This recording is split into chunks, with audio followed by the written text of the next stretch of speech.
waaw c'est anglaise peinture carreau lampe bu leer nañ climatiseur siwo bati la siwo bati dara fi jaarati siwo bati la siwo bati la siwo bati la siwo bati la daw leen gaaw ndax ku yéex ñàkk siwo bati quincaillerie en ligne bu mag bi ñëwati na lépp lu jëm ci wàllu sanitaire moo xam siège anglaise la ak ay yëfam am nañu ko revêtement sol et mur biir ak biti bu taaru lool électricité bi itam mi ngi en place façon lumière boo bëgg am nañu ko waaye fàttewuñu benn yoon plomberie ay tuyaux ak robinet yu mucc ay façon peinture boo bëgg am nañu ko.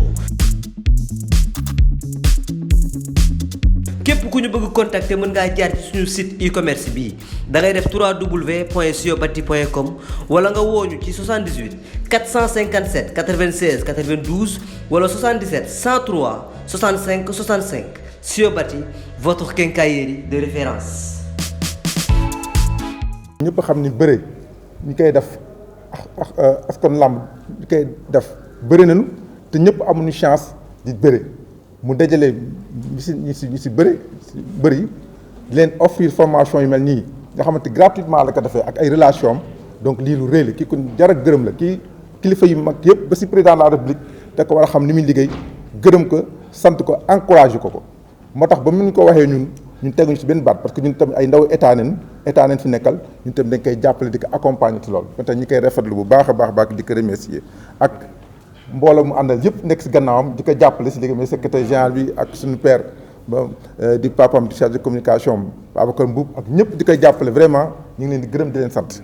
te ñun tam ñu ngi si gannaawam di ko jàppale di ko encouragé si lu muy def si loolu tamit di remercier bu baax a baax teewaay fédération sénégalaise de boxe parce que mun naa ne wax ni Bamba lu muy def nii ba ma ko waxee ma gis ni dafa fekk si tamit ak ñoo xamante ni si li mbir moom la ñuy liggéey mu xam lu am solo muy fédération sénégalaise de boxe dama leen lu ma njëkk def mooy boole leen ñu toog ñu waxtaan xam te ñoo bokk ambition bokk objectif si loolu moo jur convention boobu bu ñu signé woon si Magic Land wax na ko présentateur bi boo xam ne devant le directeur général bu port autonome de Dakar pour jàppale képp kii boxeur képp kii mbër si nga xamante ni dañ leen mën a tàggat boo xamante dinañ mën a am ay formation teg si ñu am emploi yoo xamante ni dinañ leen mën jëriñ parce que tam loolu am solo la mais remercier bu baax fédération sénégalaise de boxe di remercier bu baax président Mamour Sène tam ñu def liggéey bu mujj ab donc si wàllu boxe si côté boobu moo tax ñu war a ànd rek ñu mën a ànd te ñu baax rek ay ànd te ñoom lépp yu baax nañ te yu baax nañuy def di leen gërëm di leen sant bu baax di remercier tamit les partenaires yi accompagner donc Khadim mi notamment le ministère de la formation professionnelle et de l'emploi ba xamante ni ñoom tamit ñoom ñeen day njulli ji parce que bu du woon ñoom tamit lii di am parce que directeur ministre de l'emploi ba mu xamee ni li muy liggéey automatiquement mu nekk xam ni ndaw état la président loolu la ko sant automatiquement daf ko accompagner boole ko directeur ñu nekk si biir ministère bi yëpp ñu koy accompagner ba mu xamante ni donc moo jur lii yëpp ñu ngi siy gërëm di nuyu bu baax di remercier bu baax donc le représentant du directeur de l'emploi waaw donc loolu laa amoon du ma monopoliser parole bi loolu laa amoon kàddu yu néew yu mu si sànn di wax leen di leen wax rek mbégte bu rëy leen am tey accueillir leen fii si cadre bi stade Léopold Sédar Senghor si formation bi nga xamante ni njëriñ rek lay jur te njëriñ rek lañ si gis donc maa ngi souhaiter vraiment plein succès donc si travaux yi di leen ñaan yàlla may ñu si ndam ak xewal ak sutura bu bëri jaa ngeen jëf jërëjëf. kon kàddu yi du yàgg du gudd xanaa wax leen rek ni association bi ñuy wax formation et insertion des lutteurs du Sénégal ñun ñu bëgg ko tuddee FILS pour présenter ko lu tax sax ñu wax ko FILS c'est un peu provocateur ndax yéen ci làmb ji yéenay waxante père fils waaye li ñu ci jublu mooy làmb ji nu ko papa yi gisee woon maanaam la lutte telle que vue par les pères papa yi ak la lutte telle que doit être vue et compris par les fils kon yéen doom yi nan ngeen war a xamee lutte bi comprendre ko gis ko li tax kii bi nag juddu mooy que dañoo gis ni mbër yi bari nañu car macha allah waaye écurie boo dem ñaar gën gaa bari ñooy bëri am ay combat yu mag ñi ci des lu ñu leen di defal ñu ne kon loolu war nañ ci xalaat ñu ne même bu fekkente ni sax sa bëre bëtt na ngay bëre carrière lamb dafa gàtt 45 ans nga arrêté wala mara détail mën nga am accident nga arrêté ñu ne kon nañu wut dëgg-dëgg bëre bi am na koom dara la waaye dañ ci toftal leneen moo tax ñu xalaat association bi ñu amal ko récépissé en novembre 2019 coow li muy bari 2019 le FILS am attestation maanaam am récépissé ministère de l'intérieur bi ñu ko amee aussi stratégie bi moo nekkoon lan mooy week-end bu nekk ñu dem ci benn département wala benn région def lan maanaam mbër boo ko bëggee mu wil da nga koy woo ci li mu bëgg dañ doon def ay gala de lutte bu ñu ñëwee ci gala de lutte bi ku nekk day andi sa licence andi sa carte d'identité ñu recensé leen ñu teg ay nag wala teg leneen mais bu ñu bëree ba pare kenn ku nekk ñu laaj la fan nga bëgg ñu former la maanaam ñu def identification de la cible loolu commencé nañ ko def ko Diourbel def ko Kër Mandongo ca Kaolack def ko Soum mu daje Covid bi ñëw on a arrêté en mars defatuñu ay gala waaye nous avons dit que dañuy continuer def formation yi aussi pour wax leen def nañ ci ay formation yu xaw a takku donte xeeb nañ ko lool ndax dañoo bëgg former mbër bi waaye aussi ñu insérer ko ba tax na li ñu njëkk a def ci formation mooy dañoo former 35 lutteurs en sérigraphie loolu ana moom moo ñu ko defal ndax it foofu dama fay taxaw tuuti wax ni bi ñu kiiyee dañoo bind état wax PSE plan Sénégal émergent dafay wax ci revalorisation du capital humain muy axe 2 wu PSE kon état dañ ci war a jàpp bi ñu demee ñu bind ministère yi ministère de l'emploi de la formation de l'insertion muy monsieur Dame Diop taxaw ci taxawaay bu am solo boole ñu aussi ak i service am yépp direction de l'emploi mu ngi fi ANAMO 3FPT ñoom ñëpp mooy nañu mobiliser wu parce que ñoom ñoo waroon ci ñun pour wut formation mais ñun ñoo ñëw ne leen dañoo bëgg tàggat xale yi kon lépp lu structure état am na yu ma ci fàtte ministère des sports ministère de la jeunesse ñoom ñëpp de la culture ñoom ñëpp xam nañu FILS te ñu ngi lëkkaloo ak moom ba tax na formé nañu 35 lutteurs en sérigraphie loolu ñu ngi ko defee Géejawaay bañ ko jógee ñu formé waat 20 lutteurs en technique de garde corps rapproché et sécurité li ngeen def nii mais foofu li ci am solo mooy ANAMO kii moo ko doon def ONFP mais bi ñu paree les 3 premiers directeur bi da leen embauché Tidiane Faye Amandaw 3e bi kan la Thiatou Yara xam ngeen leen ñu ngi liggéey ONFP ils sont salariés je pouvais même dire qu'ils sont fonctionnaires de l'État ndax dañoo jël les 3 premiers ñu jël leen ma taxaw fa tuuti c'est vrai que dañu jël ay nit ñu liggéey bëgg nañ ko waaye li ñu gënal ñun mooy yéen ñu former leen en GIE ngeen am seen entreprise bopp loolu aussi mën naa nekk ndax sama gars yi yéen ñii yéenay sécuriser lamb yi yéenay sécuriser meeting yi yéenay sécuriser leen mais c'est informel dañoo bëgg bu ngeen fi jógee nekk ay professionnels mu nekk lu formel ngeen am seeni société kuy defar sécurité woo leen fay leen ngeen signé contrat kon baax na ñu jël la ngay liggéey waaye baax na aussi nga am sa entreprise di embauche sa bopp embauche ñeneen loolu aussi nañ ci bàyyi xel bu baax a baax. Je pense sincèrement que lutte bi moo gën a soxla que boxe bi lii parce que comme ni ñu ko waxee plus de 6000 licenciés moins de 100 combats par an c'est extraordinaire ça veut dire que dina am ñuy entraîner wu pendant des années sans jamais yéeg ci ring bi yéeg ci arène bi et ça c'est frustrant li ko indi c'est très simple c'est que boxe mën nañ ko exporter mais lutte bi dafa yem ci benn territoire suñu yëf la ñun Sénégal ñoo ko moom donc il est important que ñu trouver yeneen issue yoo xamante ni boxe lutteurs yi mën nañ fa jaar pour am carrière internationale bi may mujj waxtaan ak Bamba nee naa ko li nga def rafet na waaye dama bëgg nga yokk ci aussi pour que lutte olympique ñu mënu ci liggéey bu baax ak xale yi bañ a yem trop bañ a yem rek ci boxe bi parce que ça aussi c'est international donc rafet na trop dina jëriñ suñu dëkk dina jëriñ suñu jeunesse mais aussi bul fàtte ni tey jii li nga def nii bàyyi nga empreinte héritage la lii héritage la parce que boo fi nekkatul keneen yàlla na yéex keneen dina jël lii perpétuer ko bul xool ni li nga def nii pour ñii rek la mais pour boo fi nekkatul dans 40 ans lii continuer ñuy xalaat ni un jour am na benn sénégalais bu taxawoon ni mi ngi ubbil voie lutteurs yi pour que ñu mun a am liggéey di la ci gërëm di la ci sant pour man tu es un exemple pour cette jeunesse bi nga xamante ni ñoom nga diriger à travers fii ñun fédération sénégalaise de boxe ubbil nañ la niñ ko waxtaanee woon keroog benn voie boo xam ne di nga mën a jàllale première année bi peut-être 50 lutteurs yu mën a ñëw dugg ñu former leen ci biir boxe bi que ñu am ci carrière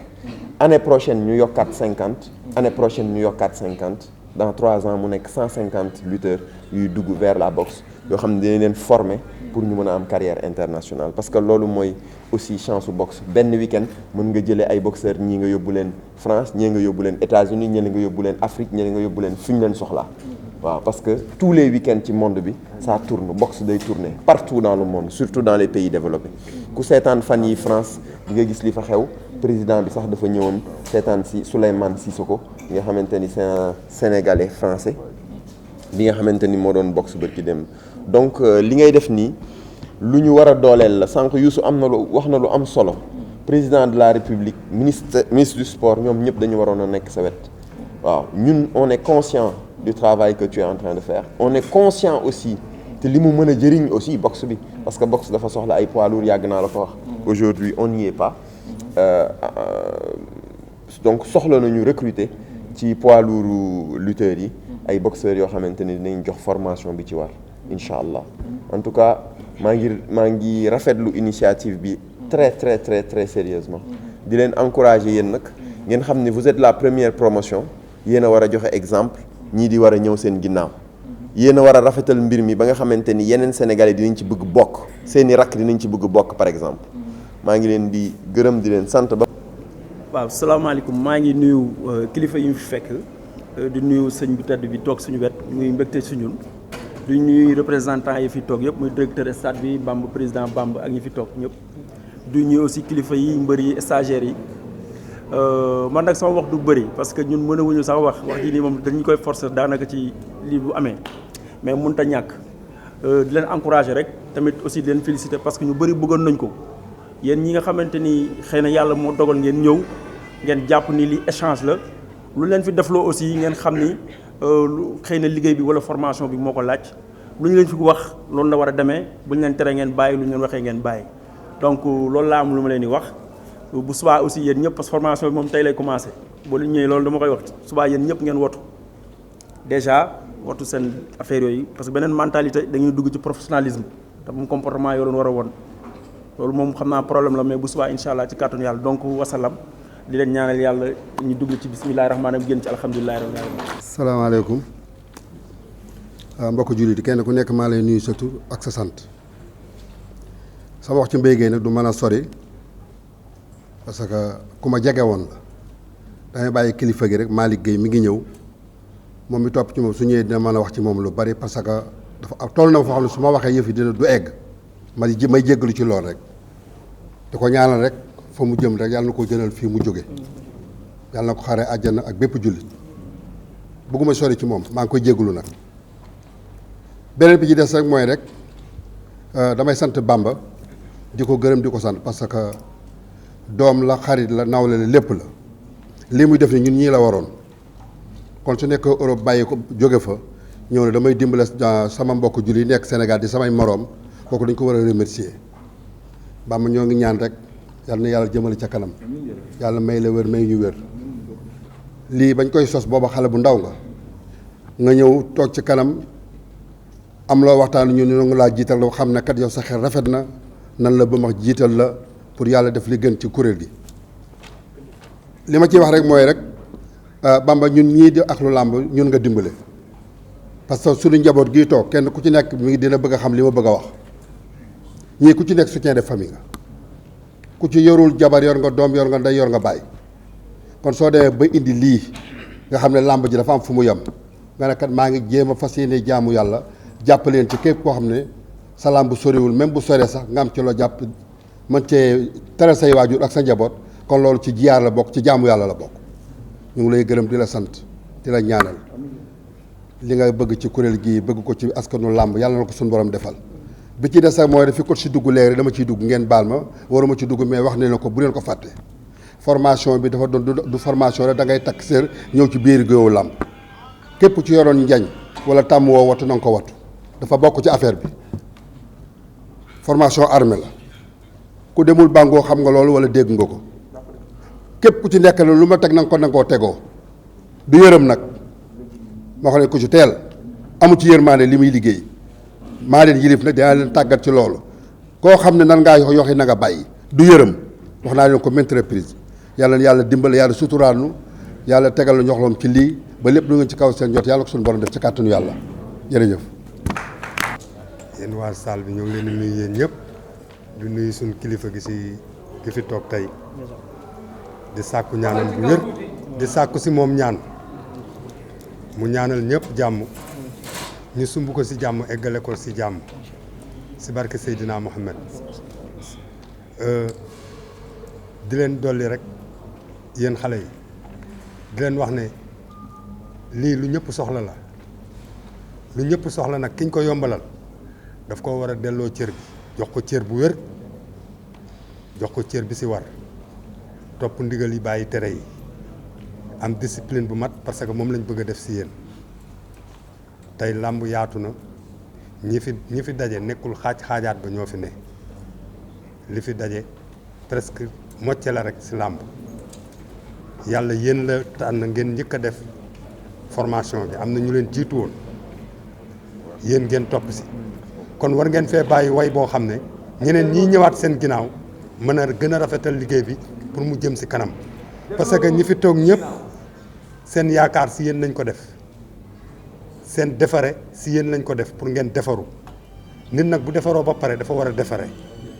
loolu rek lañ leen di doye ngeen gën a góorgóorlu yokk yar bi parce que mooy li ëpp solo defaraat comportement yi defaraat jikko yi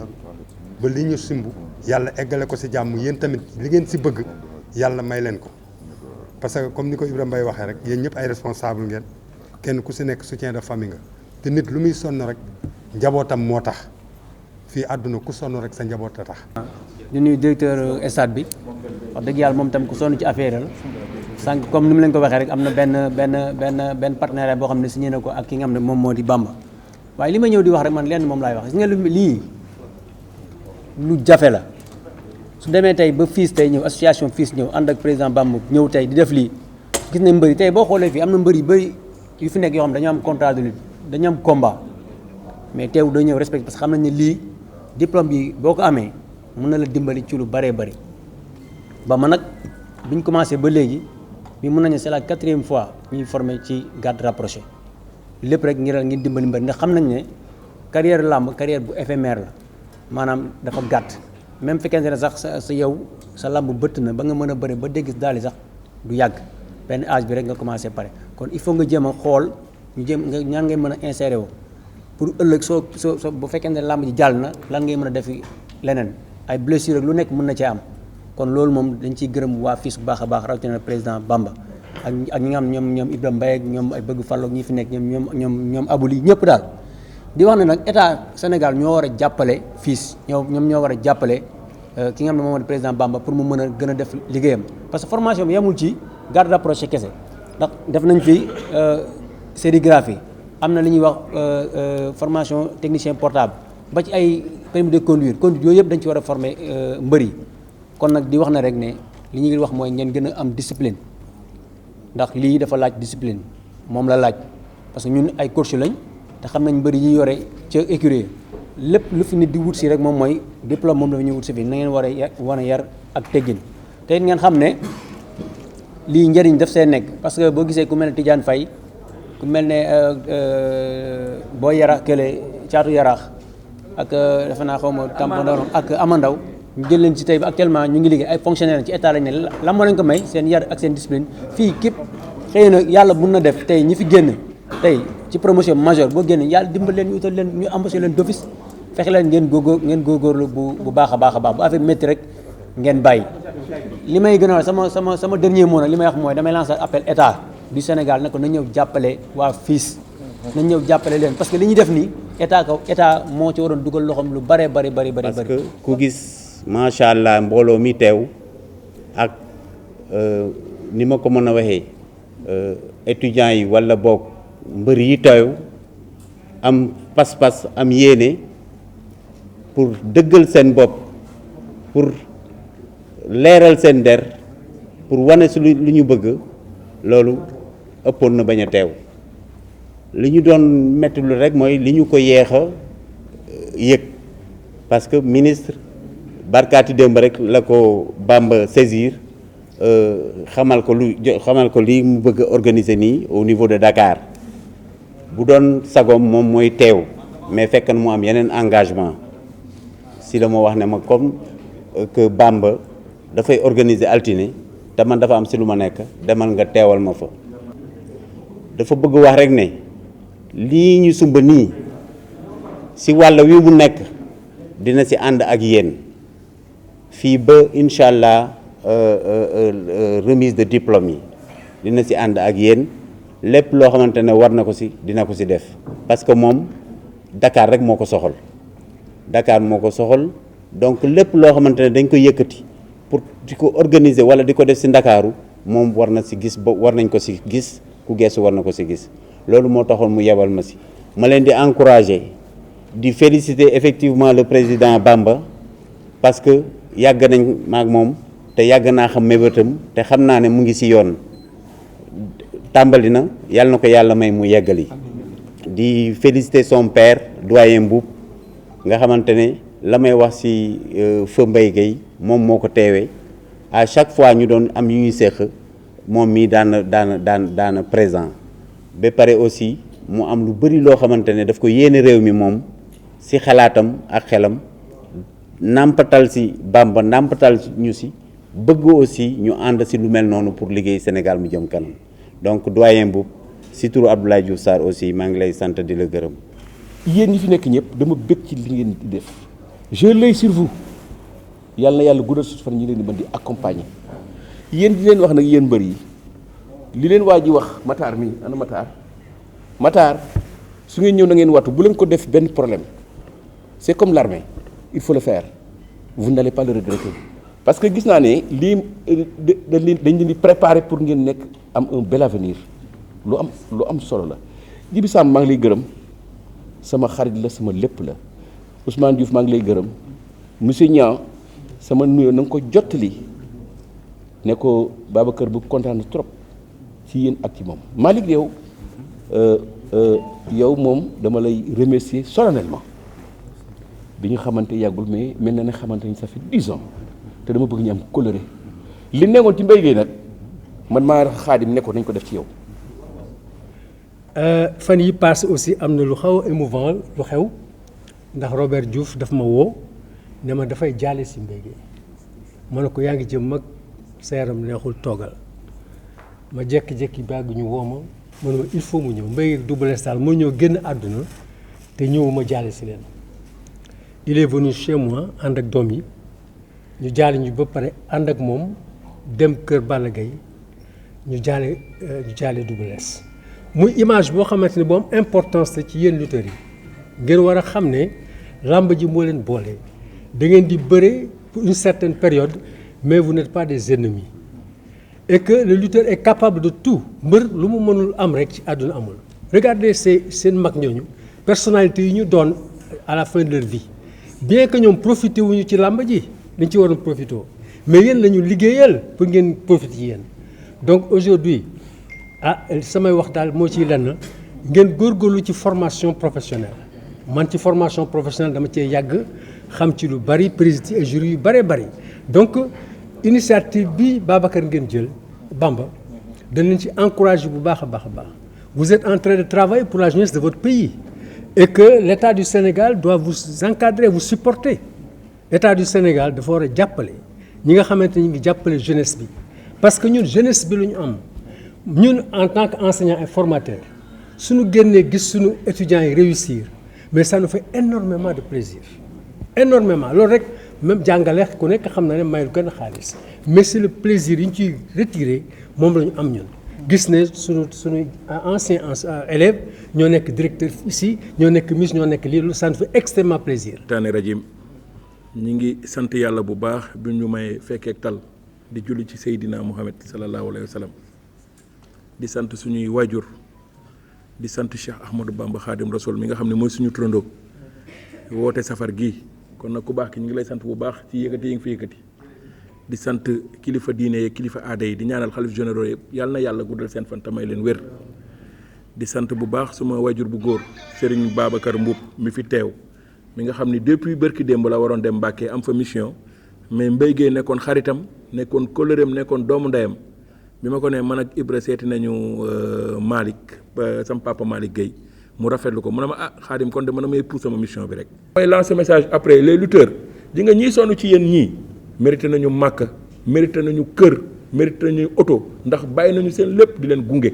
kon nag na ngeen leen di fàttaliku lu am solo la di gërëm Baba moom dañu yàgg moom it fils ba muy tàmbali la bi may tëgg làmb moom Ibra ak bëgg fàllu dafa yàgg Baba dama ko naan yow Baba fils fu mu toll yow war nga faa teew bu raaree sax dama ko naan yow ba muy metti yow Amadia yéen dañ leen war di gis parce que da ngeen yàgg sonn ci fils fu ñu mës a tëgg làmb da ngeen ñuy accompagner di ànd ak ñun kon nag Baba kontaan naa ci sa teewaay di gërëm monsieur Omar Thiam di suma moom it wax dëgg yàlla jóge ba Diamniadio parce que li neex ci affaire bi dama ko décentraliser fi ñu toll nii am na mbër yoo xam ne Kaolack lañ jóge démb lañ fanaan si ajuma Diouf laa woo parce que lu ñëpp bokk la ñoo am na ñoo xam dañoo fanaan si am ñoo xam ne Diourbel lañ jóge am ñoo xam ne Soum lañ jóge mi ngi fii am ñoo xam fédération boxe ñoo leen sélectionné am na ñoo xam démb ajuma parce que boobu ba léegi ñuy wàcc Kaolack mu am ñu mu envoyé kon nag fii ñi fi daje ñëpp ay partenaires la ñoo xam ni ñi ngi ci région yi ñu ànd ak ñoom ci liggéey bi di gërëm bu baax franchement Matar Diop Matar moom nit la koo xam ni actuellement dañoo bokk lépp 60 lutteurs la ñu financé 10 lutteurs 70 yi 10 lutteurs yi Matar dañu ko may moo tax kuy def lu baax rek nit ñi dañ koy dégg de 10 lutteurs yi bu ñu ko doon fay xaalis la de na ma ko woo ne ko mu ne ma yow Bamba sama doomu ndey nga amul benn problème mu ne ma parce que li ngay def nii dafa nekk loo xam ni valeur bu rëy la kon nag du ma la ko bañal mais 10 lutteurs boo ko doon fayeeku xaalis la mu ànd ceeg yar ànd ceeg teggin ànd ceeg jub moo tax nag ci turu association FILS Matar ñu ngi lay gërëm pour def lu baax dégg lu baax franchement di gërëm bu baax Jibril Kandji bi nga xam ni coach bokk. li may wax yéen ñi la concerné chef Matar wax na ko gannaaw bu kilifa yi waxee kenn ku ci nekk li nga xamante ni wax nañ ko ñun suñu wax mooy li nga xamante ni day doon affaire militaire comme li mu gum wax mooy avant tout le respect vous êtes tous des soldats encore ngeen nga xam ne yéen ñëpp ngeen leen considérer comme ay autorités parce que boo leen jógee fii ay autorités ngeen di nekkal ay kilifa ngeen xam seen bopp respecter seen bopp diplôme bi loo xam ne da ngeen ko waroon def 1 an wala 6 mois wala 3 mois ñii ñëw dugal ci seen doole jàppale leen ci 10 jours ngeen waroon fay xaalis bu bëree kon donc du yomb mënul yomb ku ci yaakaar nday yomb soit nga toog parce que ñun nekkuñu fi di bàyyi suñu kër pour ay affaire de raayante ci chef Matar wax sànq mooy wax naa leen ko avant muy ñëw ngeen watu boo leen di ñëw toujours blouson yi parce que boo leen fi jógee fii day tilim mais boo leen ñibbee na set boo leen di ñëwaatee fii toujours lépp propre sama wax nag du ci bëre mooy à partir de tey da ngeen di teel a ñëw ku ci tardé ñun suñu devoir lañ koy def ñëw nu fi pour fo ñëw nu fi pour caaxaan ñii ay kilifa lañu fii ku fi toog xam nga ni caaxaan indiwu la fi te liñ leen di jox du ay fowukaay ay diplôme lañ leen jox kon donc da ngeen koy xam respecté li si des nag ñun la ak yéen ñoom nag wàccoon nañu ak ñoom. waaw c'est anglaise peinture carreau lampe bu leer nañ climatiseur si wa bati la siwo bati dara fi jaarati siwo bati bati la siwo bati bati la siwo bati bati la siwo bati bati la. daw leen gaaw ndax ku yéex ñàkk Siyo Bati quincaillerie en ligne bu mag bi ñëwati na lépp lu jëm ci wàllu sanitaire moo xam siège anglaise la ak ay yëfam am nañu ko revêtement sol et mur biir ak biti bu taaru lool électricité bi itam mi ngi en place façon lumière boo bëgg am nañu ko waaye fàttewuñu benn yoon plomberie ay tuyaux ak robinet yu mucc ay façon peinture boo bëgg am nañu ko. képp ku ñu bëgg contacter mën ngaa jaar ci suñu site e-commerce bii da ngay def www.siyobati.com wala nga wooñu ci 78 457 96 92 wala 77 103 65 65 Siyo Bati votre quincaillerie de référence.